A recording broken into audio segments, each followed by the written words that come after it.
Wa nga oy. Id Mubarak sa tanan. Kumusta ang lahat diya sa mga nagsayim no? Ako din amo kagabi ini uli og alas 11.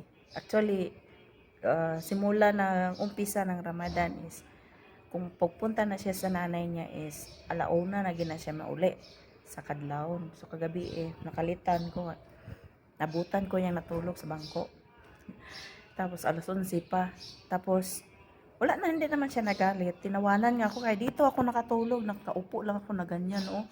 Na ang cellphone ako kusog kayong tingog, nagyaw-yaw ang cellphone. Tapos ayun, tinawanan niya ako. Tapos gulat ako.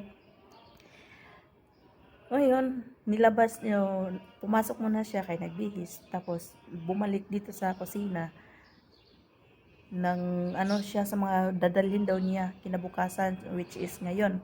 So hindi siya nagsabi sa panitanong ako sa kanya kung magluto ba ako ng gawa or kape niya. Sabi niya huwag, doon na siya sa kabila. Hindi man siya nagsabi na uumalis siya alas 5. Ang lakas kaya ng ulan. Nung nagising ako alas 4. Nang lakas ang ulan, hindi ako bumaba. Sus, mga 7 o'clock, bumaba na ako. Walang katao-tao dito sa baba. Tapos, malakas ang ulan. So, naglilinis ako.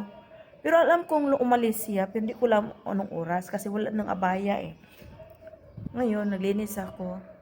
Timing na tapos ako paglinis, alas 9:30. Dumating siya. Tapos, nakangisi. Tapos, yun.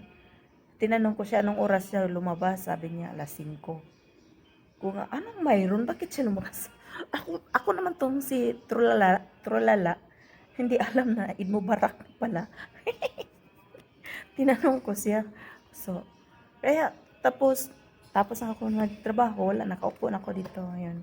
Bigla niya ako binigyan ng konting halaga naman, pero napakasaya sa puso. Nakaupo ka lang dito, tapos kusang lalapit yung pera sa iyo. Ako lang kung alam-alam, Eid Mubarak na pala ngayon. Pastilan, Ginoo.